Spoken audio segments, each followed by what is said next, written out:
주시는 하나님의 말씀 이사야서 2장 4절, 골로새서 1장 20절 말씀입니다. 먼저 구약의 말씀 이사야 2장 4절 말씀 봉독합니다.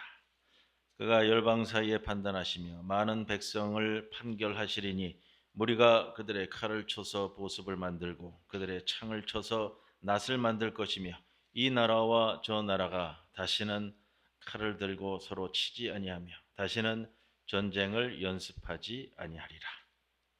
골로새서 말씀입니다. 골로새서 1장 20절 말씀.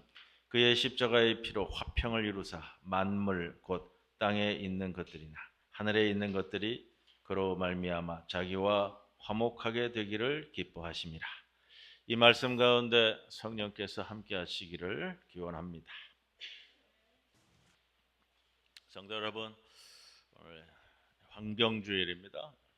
환경주일 지킨 적도 있고 특별히 설교하지 않는 적도 있는데 오늘은 좀 환경주일에 맞춰서 말씀을 전해야겠다라고 생각되어져서 말씀을 좀 준비합니다.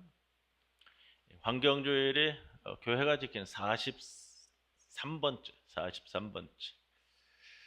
이 43이라는 숫자가 단순히 달력 한 장씩 넘어가면서 쌓인 세월의 흔적은 아닙니다.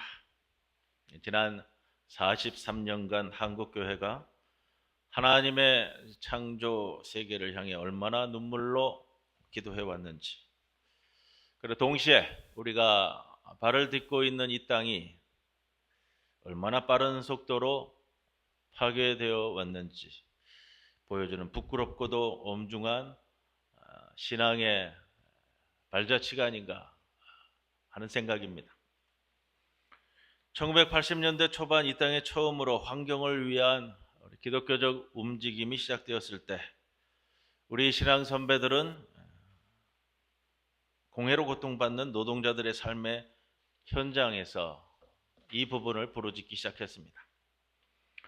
영혼 구원이라는 명목하에 사회의 아픔과 생명 파괴의 현장을 외면하지 않고 이것이야말로 하나님의 창조 세계를 회복하는 그리스도인의 본질적인 소명이다 라는 마음으로 선포했던 겁니다. 그렇게 해서 1984년 첫 번째 환경주일이 제정되어 오늘에 이르렀습니다. 여러분, 84년이라고 생각하시면 우리나라가 어떤 처지에 놓여 있었던 때고 우리의 신앙 마인드가 어떤 때였다라는 것을 알 수 있듯이 초기 일들이잖아요. 초기.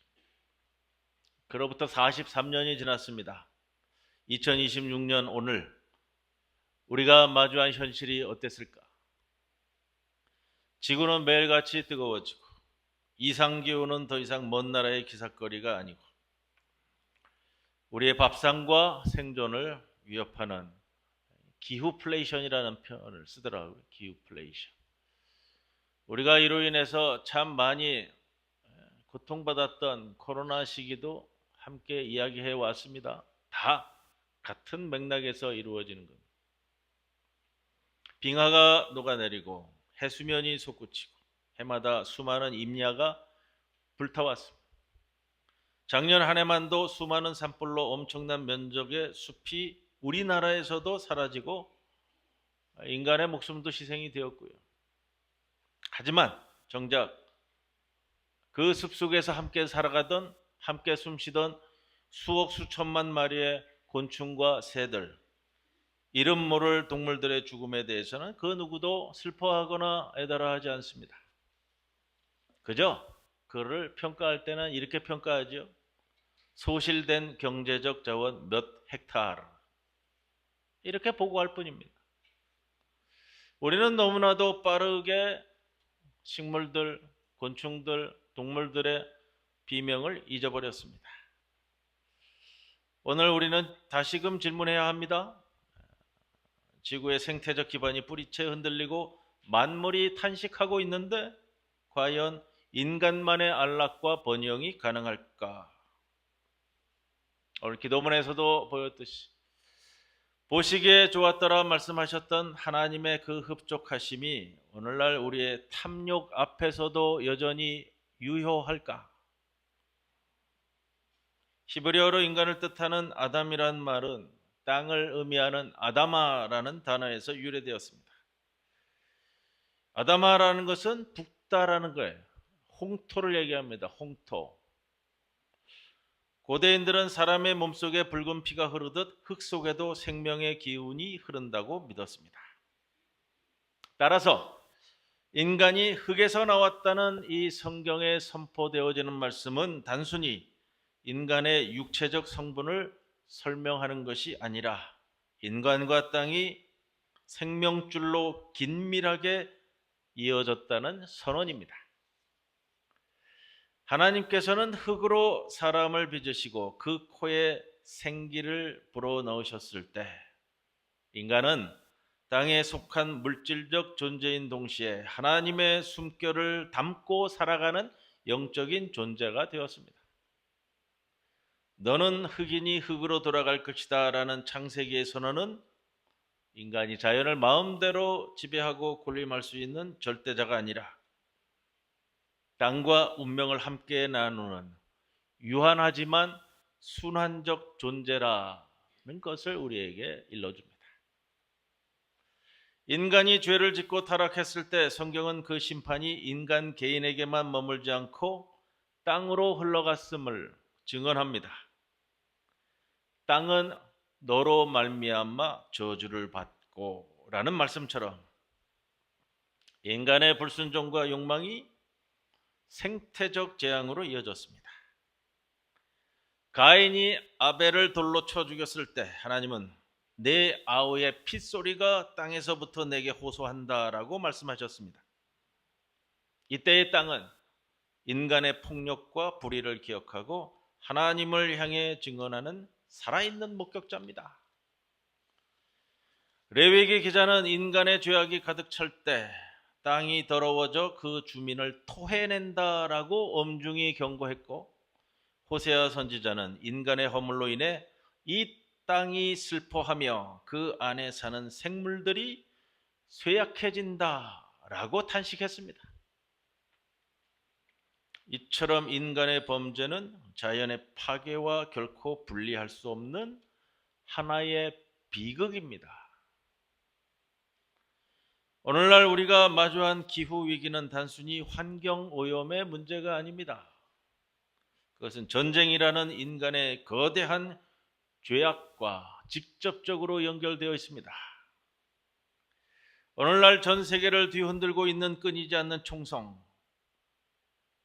인간의 생명만을 앗아가는 것이 아니라 대기와 토양, 물과 숲, 대지 위의 모든 생명을 무너뜨리는 가장 잔혹한 생태 학살입니다. 군대는 평상시에도 막대한 화석 연료를 소비하는 탄소 집약적 집단입니다. 전쟁이 발발하면 각종 무기를 생산하고 파괴하는 과정에서 탄소 배출량은 상상을 초월할 정도로 폭증합니다. 러시아와 우크라이나 전쟁의 누적 탄소 피해, 최근 중동 지역에서 벌어지는 전쟁 역시 단 몇 주 만에 엄청난 탄소를 대기 중에 뿜어냈습니다. 폭격으로 파괴된 도시의 상하수도, 전력, 주거 인프라, 앞으로 다시 복구하기 위해 들어가는 중장비와 건설 자재, 또다시 엄청난 양의 탄소를 배출하는 악순환을 낳았습니다. 전쟁은 토양과 수질마저 회복 불가능한 상태로 오염시켰습니다. 가자 지구에 투하된 무수한 포탄과 독성 물질, 하수시설의 파괴는 팔레스타인 땅의 물과 공기를 회복 불가능하게 만들었다. 생태적 파멸을 가속시키고 있습니다. 중동전에서 석유 인프라를 타격할 때 발생하는 검은 연기와 중금속을 포함한 그 얼음들은 정제시키기 위해서 수십 년이 더 필요하다고 보고됩니다. 여러분 그거 기억하시죠? 과거 베트남전에서 엄청난 양의 고엽제가 뿌려졌는데 그 고엽제 피해받은 우리나라 베트남 사람들은 제일 크지만 여러분 그 고엽제 맞은 한국 군인들도 세대를 이어서 아직도 고통받고 있는 고엽제 피해자들 있잖아요. 근데 그거는 우리나라 사람들에 대한 문제고요. 그때 뿌려진 이 고엽제가 대지를 얼마나 오염시켰는지 그 지하로 스며든 지하수가 아직도 섭취할 수 없어요. 이게 베트남의 심각한 문제더라고요. 50년이잖아요. 50년. 50년이 지났는데도요. 그 고엽제가 뿌려진 땅에서 퍼올린 지하수로 먹은 아이들이 태어나는 기형적인 현상. 이게 인간이 저지른 범죄란 말이에요. 무기의 살상력은 종전 이후에도 세대를 넘어 대지를 저주한다라는 성서의 표현이 그대로예요. 더욱 참담한 것은 전 세계가 머리를 맞대고 기후 위기를 막기 위해 쏟아부어야 할 재정과 자원이 그 자원이 광기 어린 군비 경쟁 속에 통째로 사라져버렸다. 지금이라도 투자해서 회복시킬 노력을 했어야 되는 그 재원과 자원이요. 군비 경쟁 속에 다 날아가 버렸어요. 재생에너지 전환과 생태 복원에 쓰여야 할 인류의 마지막 기회가 빼앗겨졌다라는 것. 우리나라는 어때요? 우리나라 중동전 발생하고 신났죠? 뭐가 신났어요? 전쟁 물자 팔아가지고 장사 잘해가지고 돈 많이 벌어온다고 여기저기서 환호성이잖아요. 여러분 이게 우리 윤리에 맞는 거예요? 전쟁 무기 팔아서 우리나라 잘 살게 되었다고 여기저기 신나는 게 이게 우리 윤리에 맞냐고요. 곰곰이 생각하세요. 전쟁 물자 팔아가지고 우리 방산 물자 팔아가지고 잘 사는 거 여러분들의 주머니에 들어가는 거 있어요? 여러분 주머니에 들어가는 거 없어요. 삼성전자 하이닉스 올라가지고 여러분들 주머니에 들어가는 거 있어요? 그거 유지하기 위해서 얼마나 많은 전력이 투하됐고 얼마나 많은 오염과 공해가 발생했는지 그 결과는 우리한테 돌아오는 거예요.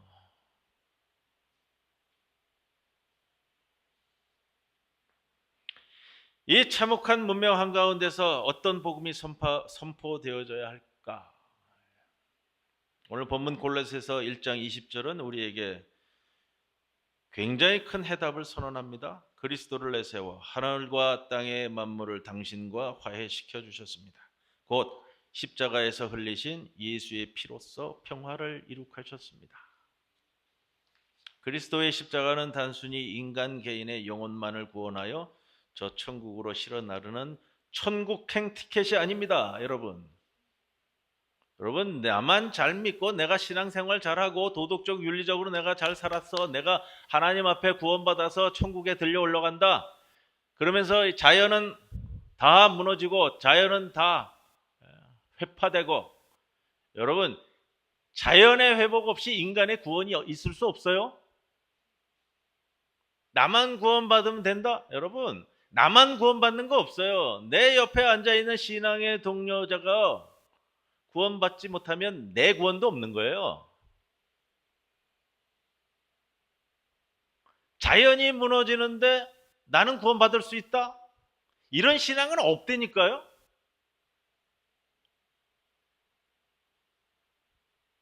기독교 2000 역사상 이런 신앙은 존재하지 않아요. 근데 한국에서 유독 그런 신앙이 존재하잖아요. 전쟁을 일으키는 것을 부추기고 전쟁에 파병해야 된다 하고 전쟁 물자를 동원해야 된다고, 그것이 하나님의 뜻이고 하나님이 일으키신 전쟁이라고 이렇게 외치는 이게 여러분 우리 신앙의 윤리를 제대로 세워나가지 않으면 거기에 늘 빠져 산단 말이에요.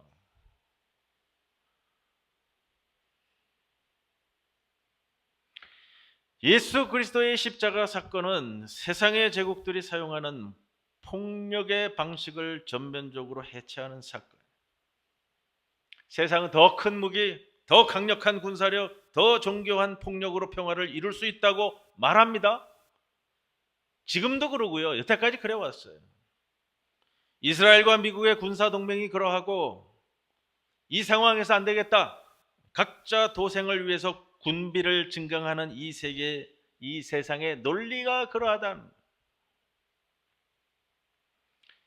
그런데 우리 주님은 세상에서 칼을 칼로 대항하지 않으셨습니다.